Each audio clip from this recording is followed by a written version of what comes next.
peppers and yams, fresh today. Good prices here. There are stories that explain things. Stories that teach. Stories that warn. Stories that make you feel better about the world you live in. This is not one of those stories. This is the kind of story that people told in whispers, the kind passed from one generation to the next with a single instruction attached to it. Do not repeat this near water. Do not repeat this after dark. And whatever you do, do not say the name of the village aloud. Because some names, once spoken in the wrong hour, have a way of reaching things that are still listening. Are you ready? Then listen closely. The village had a name once, a real name, a proud name, the kind of name that meant something, the kind carved into the memory of the land itself. Mothers sang it in lullabies. Farmers whispered it as a blessing over their soil. Children shouted it in play without knowing the weight of the word in their mouths. But we do not say that name anymore. We call it only what the survivors called it in the years after, the empty place. It sat in a valley between two hills in the deep interior, 3 days' walk from the nearest river.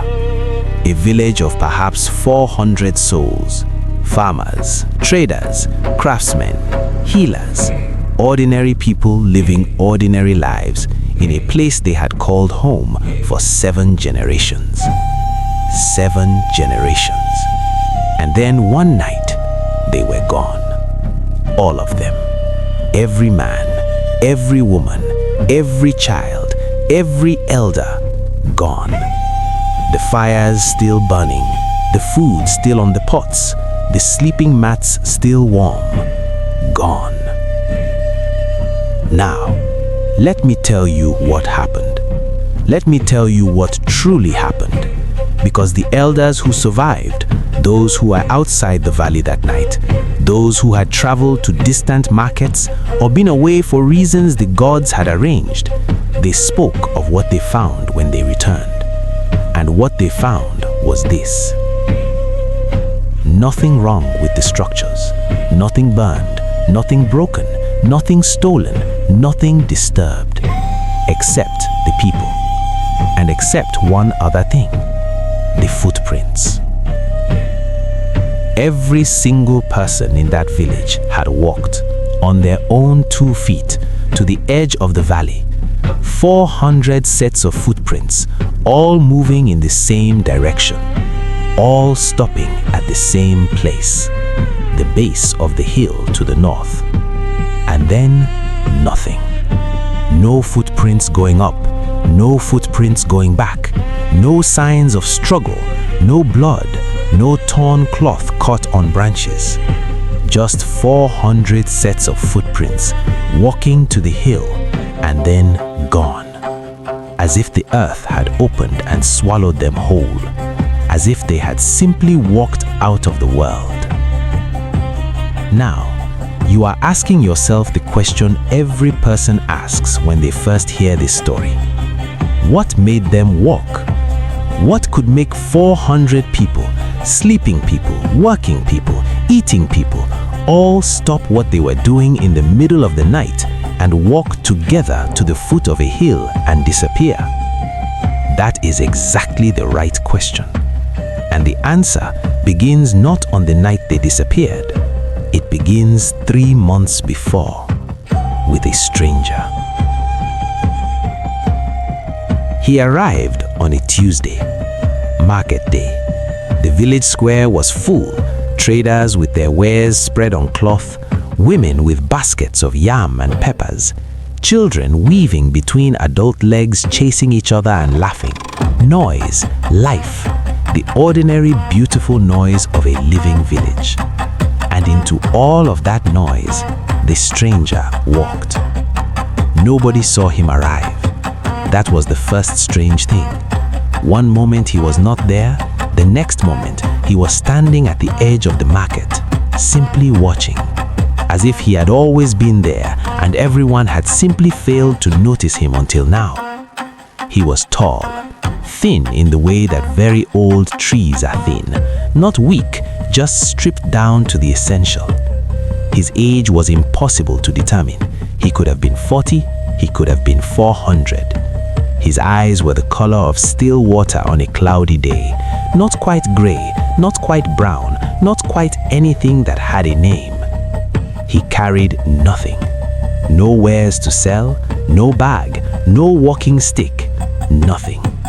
He simply stood there and watched. And here is the thing about him that the survivors later said when they tried to describe that first day. He did not blink, not once. In all the time people watched him watching them, he did not blink. A woman named 𝒂𝒍𝒅 was the first to speak to him.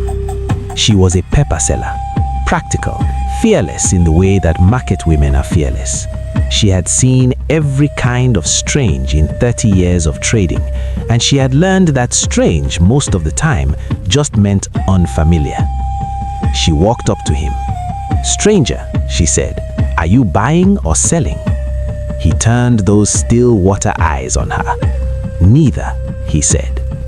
His voice was wrong. Not in a way she could describe, not too deep, not too high, not too slow, just wrong. Like the sound of it arrived in her ears slightly before his mouth moved, like an echo that came before the sound. "Then what are you doing here?" she asked. He smiled. "Listening," he said. 𝒂𝒍𝒅 was not a woman who frightened easily, but she walked away from that conversation quickly.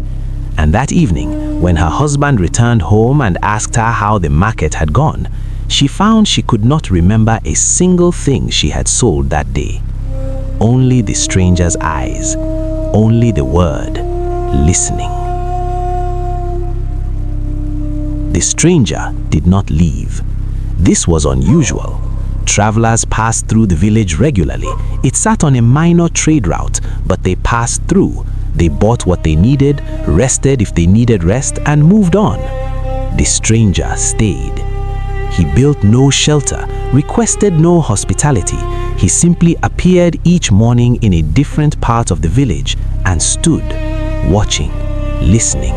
The market, the well, the edge of the farms, the place where the children played. Always watching, never blinking. By the end of the first week, the village was uneasy.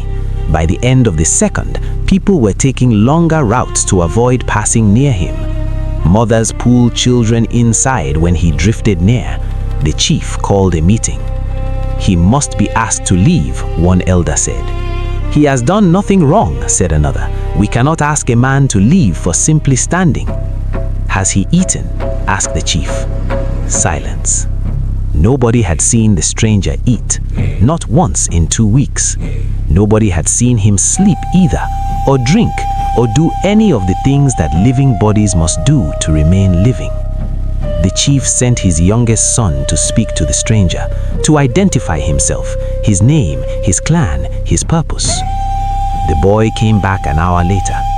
His father took one look at him and felt the cold move through his chest. Because his son, his bold, loud, argumentative youngest son, who had never in his life been quiet for longer than it took to swallow food, came back from the stranger and sat down in the corner of the room and said nothing. For 3 days, he sat, he breathed, he drank water when it was given to him, he looked at people when they spoke to him, but he did not speak. He did not move from his corner. He simply sat with his eyes focused on something that was not in the room. On the 4th day, he came back to himself. And when his father asked what the stranger had said to him, the boy looked at his father with eyes that had something new in them, something that had not been there before, something old. "He said only one thing to me," the boy whispered. "What? What did he say?" The boy looked at his father. He said, "Midnight is coming." The the chief went to the village diviner that same night. The diviner was an old woman named 𝒚𝒐𝒖𝒓. She had read bones and shells and the movements of smoke for 50 years. She had seen droughts coming before the sky showed any sign. She had named the illness in a man's body before he felt the first pain. She was not easily disturbed. But when the chief described the stranger to her, the still water eyes, the voice that arrived before the mouth moved, the not blinking, the not eating, the 3 days of silence he had put into the chief's son like a stone dropped into a well, 𝒚𝒐𝒖𝒓 stopped him mid-sentence. She stood up. She walked to the door of her hut. She looked out into the night. Then she came back inside and sat down and looked at the chief with the expression of a woman who has just confirmed something she had hoped she was wrong about. "How long has he been here?" she asked. "2 weeks," the chief said. 𝒚𝒐𝒖𝒓 closed her eyes.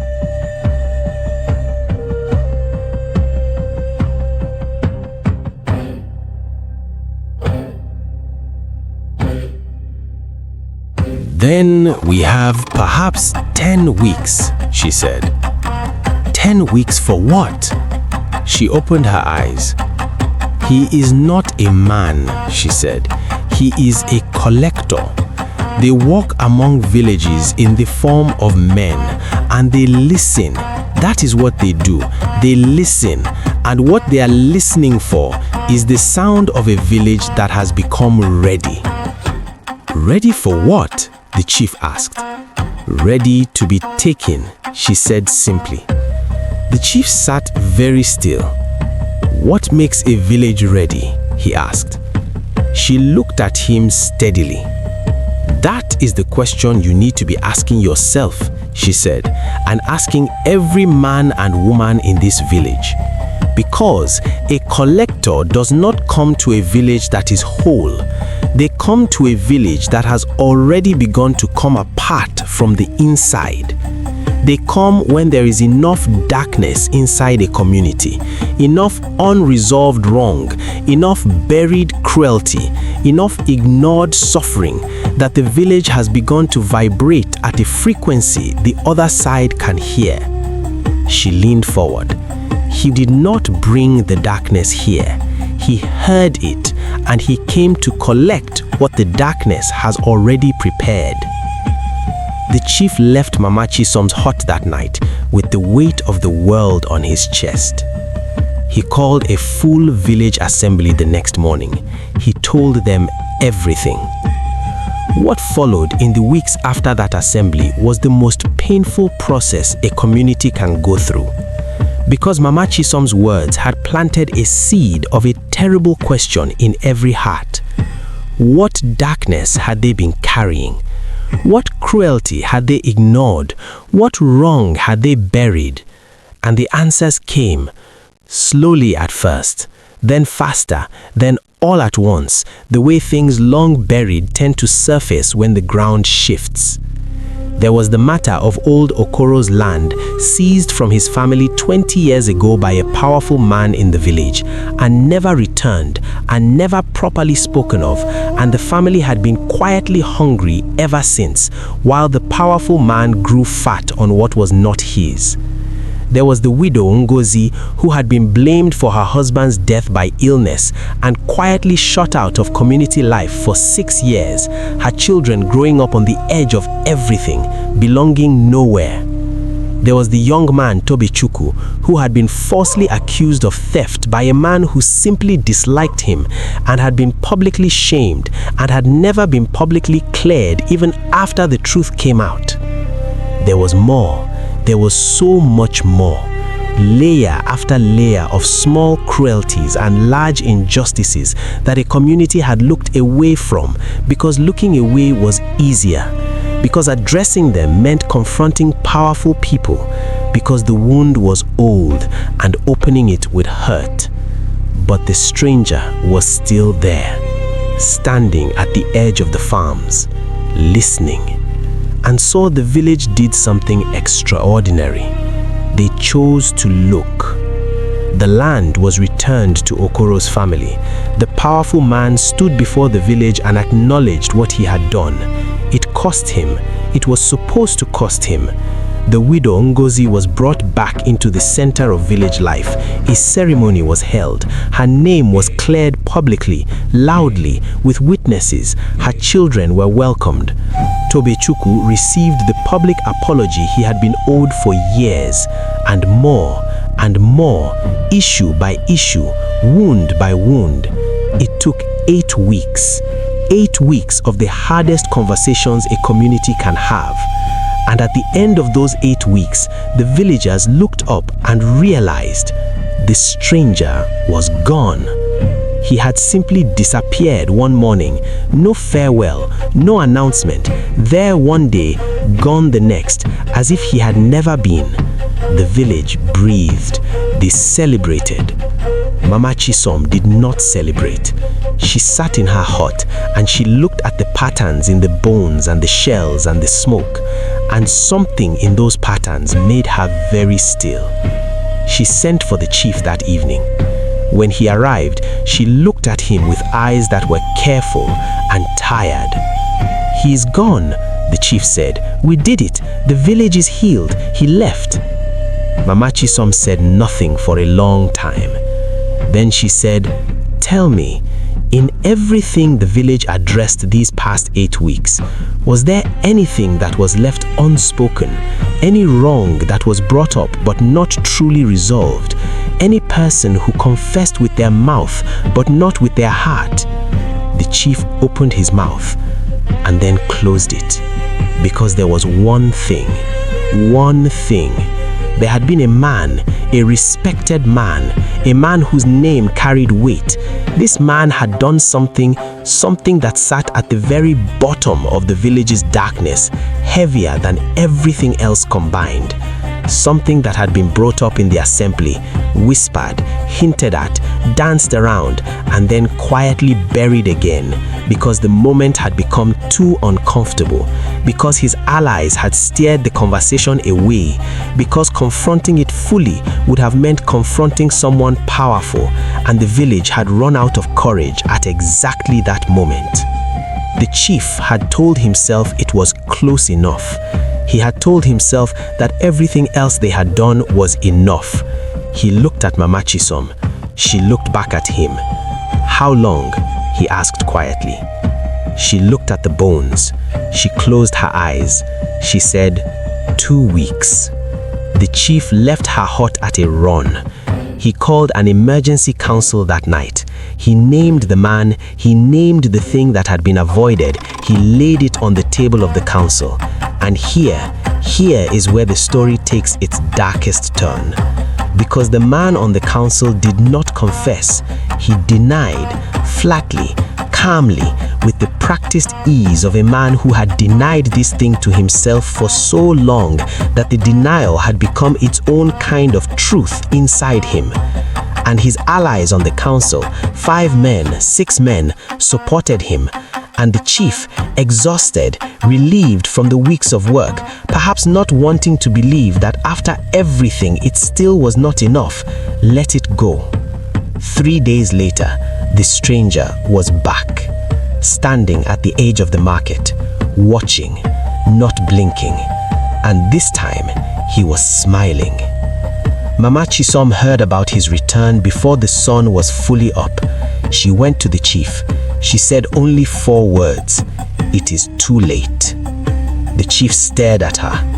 "There must be something," he began. She shook her head. When a collector returns after being driven away, when a village shows him that it chose darkness when it had one final chance to choose light, he does not listen anymore. He has heard enough. The contract between him and the darkness inside you is sealed. She looked at the chief with eyes that had seen too much over too many years.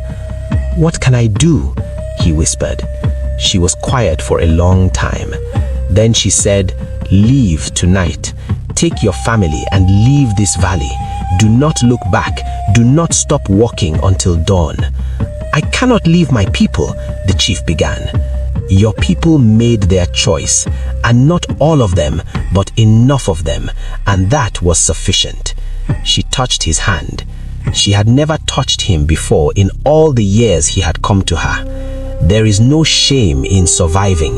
There is no heroism in staying for an ending that cannot be changed. The living carry the story. The story is what remains. Go. The chief did not leave. I cannot tell you he was a coward for staying. I cannot tell you he was a fool. He was a chief. He had never left his people. He could not begin now. Mama Chisom left. She walked out of the valley that night alone, carrying only a small bundle and her bones and her shells. She did not look back. She was one of the 11 people who survived. The 11 who were outside the valley for various reasons: traders, travelers, 3 young people who had snuck away to meet lovers in the next village and were too ashamed to come home that night, a medicine gatherer who had gone deep into the forest 2 days before. 11 people who were not there. And when they returned, when they came back to the valley the following morning and found the fire still burning and the food still in the pots and the sleeping mats still warm, they found the footprints. 400 sets of footprints, all walking north, all stopping at the foot of the hill, all ending there. Just ending. Mama Chisom was among those who returned to look. She stood at the place where the footprints stopped and she looked at the hill for a long time. One of the young survivors, a girl of perhaps 16, still shaking, still not able to fully accept what her eyes were telling her, came to stand beside her. "Where did they go?" the girl asked. Mama Chisom looked at the hill. "Somewhere that has no name in our language. Can they come back?" A long silence. "No," Mama Chisom said. The girl began to cry. Mama Chisom put her arm around her.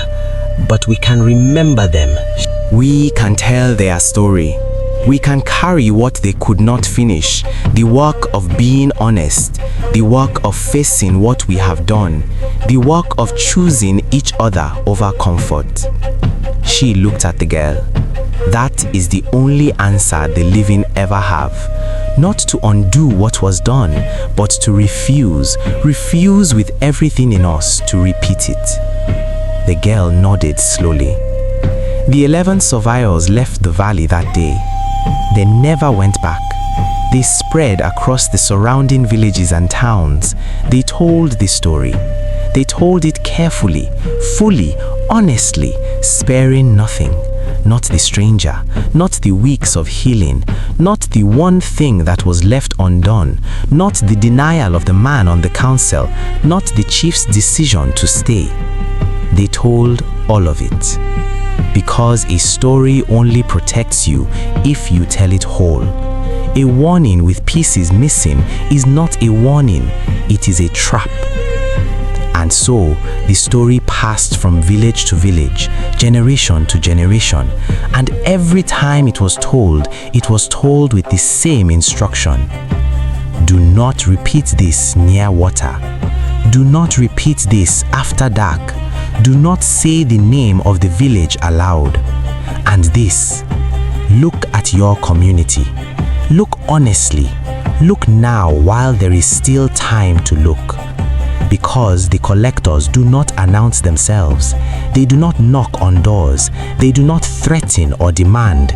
They simply arrive and listen and wait. And if you pay attention, if you are brave enough and honest enough and willing enough to do the hard work of facing what lives in the dark corners of your community, they leave. They always leave a village that has nothing left for them to collect. But if you are not, if you look away at the final moment, if you choose comfort over truth one last time, then one night, perhaps a night not unlike tonight, you will hear something. Not a sound exactly, more like the absence of sound, the kind of silence that has weight. And your feet, without your permission, without your knowledge, will begin to move. And you will walk, and you will walk, and you will walk toward the hill, and you will not stop This has been the story of the village that disappeared at midnight. Tell it whole. Tell it to someone who needs to hear it. And whatever you do, do not say its name aloud.